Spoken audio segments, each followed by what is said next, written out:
AIMIM Rajasthan में सक्रिय है। लगातार इनके नेताओं का प्रचार शुरू हो चुका है। चूंकि विधानसभा चुनाव भी आने वाले हैं, इसलिए यह चुनाव अब युद्ध स्तर पर पहुंच गया है। हमारे साथ एडवोकेट जावेद अली हैं, जो पार्टी के प्रवक्ता हैं।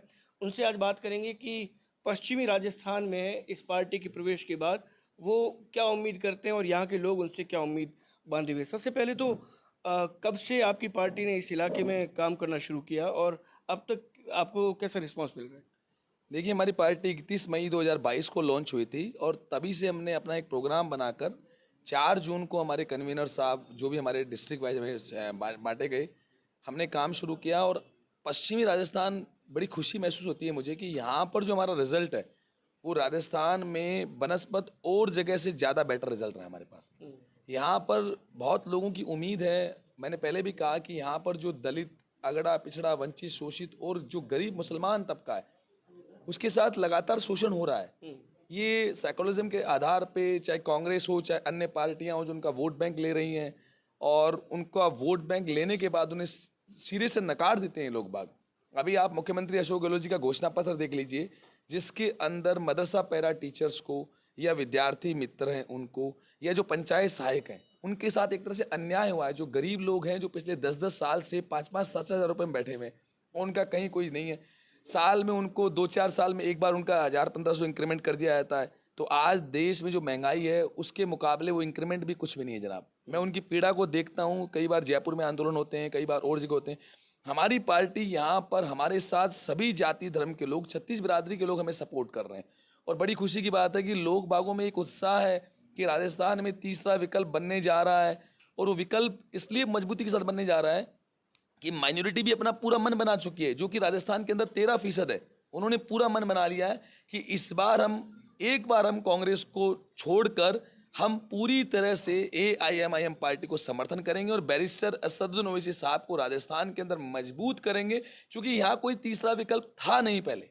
हालांकि बहुत सी पार्टियां हैं, राष्ट्रीय लोकतांत्रिक पार्टी है, पिछली बार 59 सीटों पे चुनाव लड़के 3 जीती भी है। उन्होंने तो, उनके जो अध्यक्ष है, उन्होंने तो ये भी कहा है कि ओवैसी साहब की पार्टी के लिए अगर गठबंधन का रास्ता अख्तियार करना पड़ा तो हम दिल खोल के उनको इस्तेकबाल करने के लिए तैयार बैठे।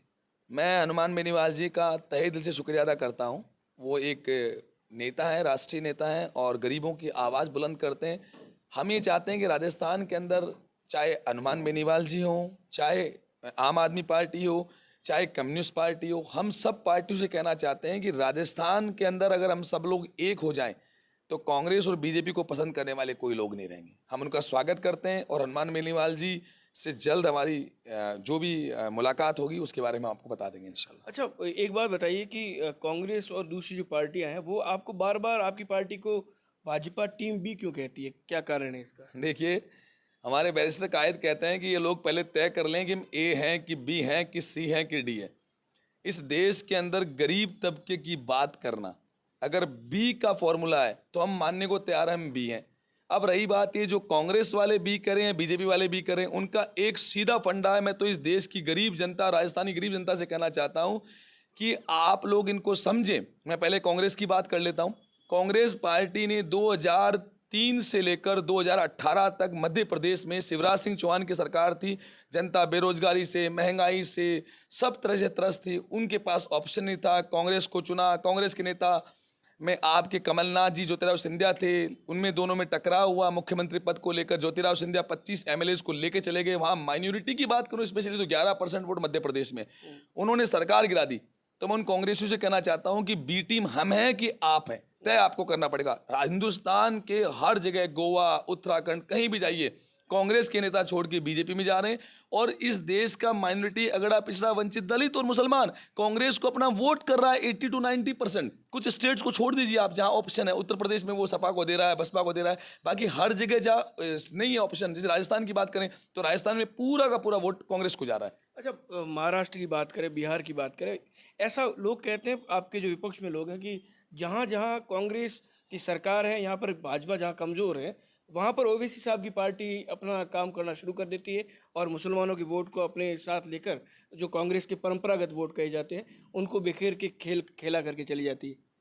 मुझे एक बात बताइए, लोकतंत्र में आप पत्रकार महोदय हैं, हमने ये हम पे एलिगेशन लगाते हैं, बिहार में हमने एक सीमांचल का एरिया है, 243 विधानसभा सीटें हैं। सीमांचल पे हमने 20 सीटों पे चुनाव लड़ा, वहां 5 हमने जीती, 3 पे हम सेकंड नंबर पे रहे। और जिस गठबंधन को आप या जो जनता के सामने गलत परसेप्शन फैलाया जा रहा है, जो कांग्रेस का और लालू यादव जी के लड़के तेजस्वी यादव का संगठन था, उनको 9 सीटें मिली। यानी बिहार के अंदर 14 सीटें आप यूं मान के चलिए कि ये सेकुलर पार्टियां हैं उनको मिली हैं। 6 सीटें बीजेपी को मिली, जहां पहले से बीजेपी 2 सीटों पे 20 साल से काबिज थी। तो मैं पूछ रहा हूं कि बिहार में हमने कहां हराया। अब आ जाइए उत्तर प्रदेश में। उत्तर प्रदेश के अंदर हमने 90 सीटों पे इलेक्शन लड़ा। इस देश का मुसलमान भी ये चाहता है कि अमन, शांति, भाईचारा, सौहार्द बना रहे।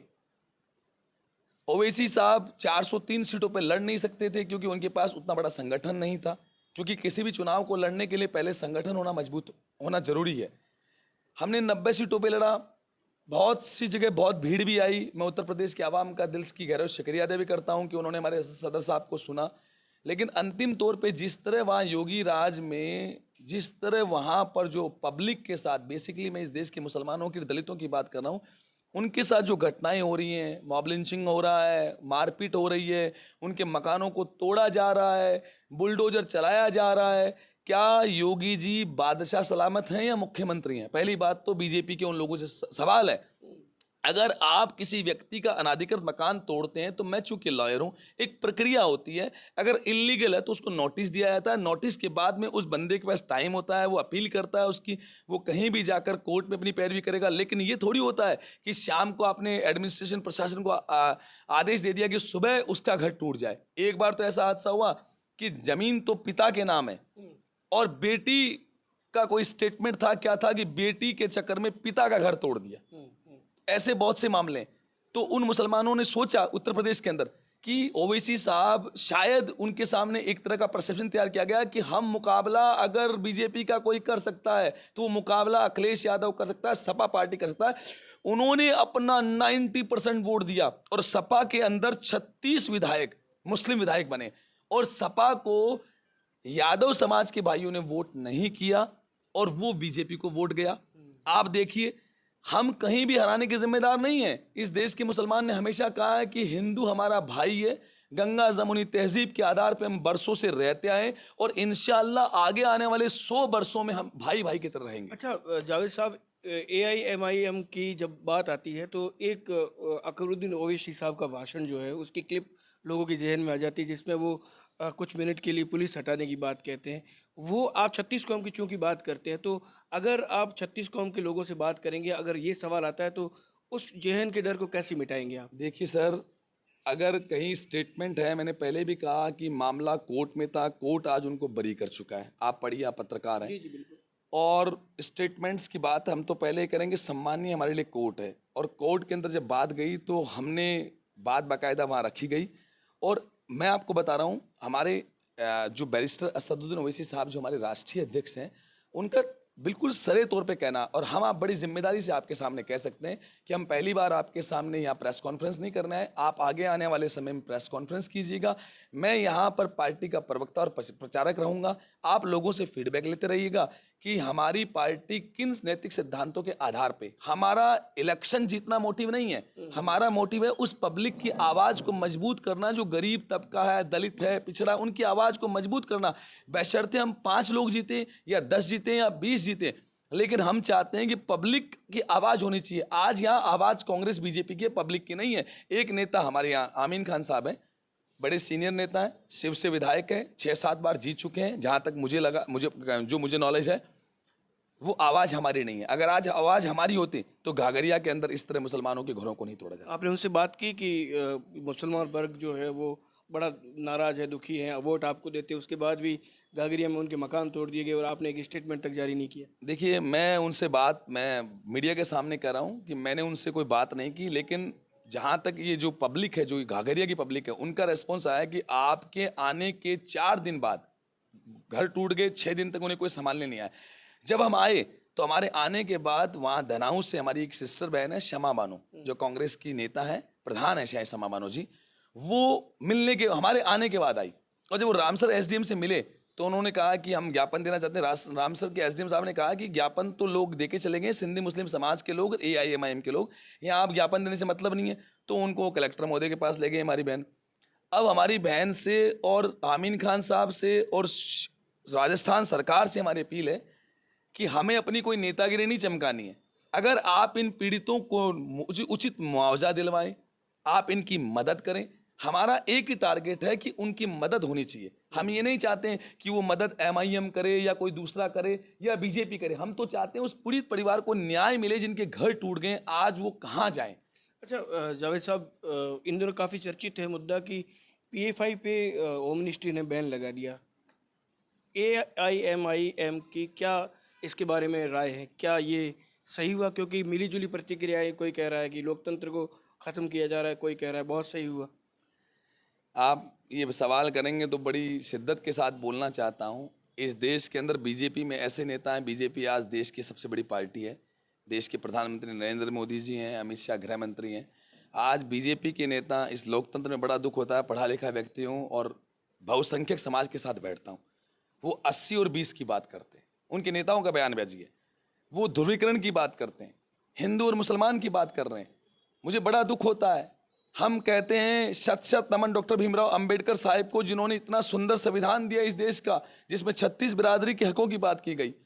तो ये सवाल बीजेपी के नेताओं से, बीजेपी पार्टी से पूछना चाहिए। रही बात पीएफआई की, कोई भी संगठन अगर अपनी तंजीम को बढ़ावा देने के लिए काम करता है, सामाजिक संगठन का मतलब क्या होता है कि अगर तंजीम को बढ़ावा दे रहा है तो तंजीम के हक की आवाज़ बुलंद करे। आज बताइए, समाज की आवाज़ सरकार बुलंद नहीं करेगी तो एक संगठन की प्रक्रिया होती है जिसके अंदर बहुत सारे लोग जुड़ते हैं, अपनी एक बात रखते हैं, और उसको इस तरह बैन करना, बिना निराधार बैन करना। ये एनआईए ने जो रिपोर्ट सबमिट की है उसमें ये बताया गया है कि बहुत से जो आतंकी संगठन है उनके साथ सीधा पीएफआई के लोगों का कनेक्शन था। नहीं देखो, मैं इस बात को बिल्कुल सरातोर, मैं बिल्कुल नकार। ये आपकी और मेरी बात नहीं, ये एनआईए की बात है, नेशनल इन्वेस्टिगेशन एजेंसी की। अच्छा, एनआईए ने अगर स्टेटमेंट दिया है तो एनआईए बेहतर तरीके से इस बात को जानती है, मैं इसमें कोई बात नहीं कहना चाहूँगा। लेकिन जहाँ तक मुझे लगता है कि कोई भी अगर समाज की आवाज़ है तो आप जो भी स्टेटमेंट गवर्नमेंट का लिया गया है या गवर्नमेंट ने जो स्टेटमेंट किया है तो उस रिपोर्ट को पढ़ने के बाद इस पर जवाब दे पाऊँगा। मुसलमान जो लगातार पारंपरिक एक वोट बैंक बना रहा कांग्रेस का, क्या लगता है कि कांग्रेस के जो लीडरशिप है उन्होंने उनको अधिकारों से महरूम रखा? कांग्रेस ने क्या मतलब उनके अधिकारों के लिए उन्होंने काम नहीं किया? बिल्कुल, ये तो आप देख लीजिए ना, सन 47 में देश आज़ाद हुआ, पहला आम चुनाव 1952 में हुआ, उसके बाद हमने कांग्रेस को खूब वोट किया है। और कांग्रेस को वोट देने के बावजूद भी आज इस देश के मुसलमान के हालात देख लीजिए। सच्चर कमेटी कांग्रेस ने बनाई थी 2005 में, उसकी रिपोर्ट 2006 में आई। बताया गया कि 100 बच्चे अगर एडमिशन ले रहे हैं तो 97 बच्चे 10वीं तक ड्रॉप आउट हो जाते हैं, यानी 3% बच्चे 10वीं पास कर रहे हैं, 1.5% बच्चे 12वीं पास कर रहे हैं। ग्रेजुएशन में रेशियो 0.5, यानी 1000 में से 5 लोग, और पोस्ट ग्रेजुएशन की बात करूं तो 0.2% लोग आ रहे हैं। चलिए, अंतिम कुछ सवाल है। एक तो सवाल ये कि जो आसाम से लगाकर और उत्तर प्रदेश, मध्य प्रदेश, हर जगह मदरसों पे बुलडोजर चलाए जा रहे हैं, क्या कहेंगे? आज आप देखिए, देश की जंग आज़ादी के इतिहास को पढ़ते हैं तो इस देश के अंदर हिंदू, मुस्लिम, सिख, ईसाई सभी ने अपनी कुर्बानियां दी हैं देश को आज़ाद करवाने के लिए गोरों से। बहुत से मौलाना हैं जिनकी कुर्बानियां आप देखिए, जिन्होंने जंग आज़ादी के अंदर, वो मदरसों में पढ़े लिखे हैं। मदरसों में पढ़ने लिखने वालों में मुसलमान ही नहीं है, लाल बहादुर शास्त्री जी भी थे जो मदरसों में पढ़े हैं। हमारे बहुत से हिंदू भाई हैं जिन्होंने मदरसों में तालीम ली है। राजा राममोहन राय भी थे जिन्होंने मदरसों से तालीम ली है, बड़े विद्वान आदमी थे, एक अच्छे समाज सुधारक थे। हम ये कहना चाहते हैं कि मदरसों के प्रति जिस तरह का रवैया अपनाया जा रहा है, आप अपनी एजेंसियां बैठा दीजिए, बराए जांच करवा लीजिए। मदरसों के अंदर सिवाय कुरान की तिलावतों के आपको कुछ नहीं मिलेगा। इस देश की अमन, शांति, चैन की बात मिलेगी। हमारे मौलाना जब जुमे की नमाज पढ़ाते हैं तो ये गर्व से कहते हैं कि भारत देश के अंदर शांति, अमन स्थापित होना चाहिए। अरे इस देश के मुसलमानों की अगर आप कुर्बानियों की बात करो तो इंडिया गेट पर 95,000 नाम लिखे गए हैं, जिसमें इस देश के मुसलमानों के 61,345 नाम है। मैं पूछना चाहता हूं उन संगठनों से कि आप इस तरह का गलत इतिहास क्यों बता रहे हैं? अरे भारत के सब लोग अच्छे हैं, हमने कभी नहीं कहा कि हमारा हिंदू भाई बुरा है। मैं तो 90% मेरे मेजोरिटी के भाइयों में रहता हूँ, बड़े प्रेम सम्मान मिलता है। जिस घर में रहता हूँ वहाँ भी 2-4 घर हैं मेरे मेरे समाज के, बाकी 98% घर मेरे हिंदू भाइयों के। हमें तो कोई तकलीफ नहीं है। ये परसेप्शन अपने वोट की राजनीति के लिए किया जा रहा है। जहाँ तक सदस्यता अभियान आपका जो चल रहा है इसमें कैसे रिजल्ट मिल रहे हैं? लोग कितने जुड़ गए आपके साथ? कितने कार्यकर्ता हो गए? मैं आपको बताऊं, बड़ी शिद्दत से, ईमानदारी से आगे आने वाले आप जो मेरे प्रोग्राम को अटेंड करेंगे, आपका बहुत बहुत शुक्रिया, आपने प्रोग्राम अटेंड किया। मैं बड़ी ईमानदारी से कह रहा हूं कि वी आर नॉट पॉलिटिशियन। मैं हमेशा कहता हूं कि मैं समाज सेवी हूं, और समाज के अंदर 36 बिरादरी रहती है।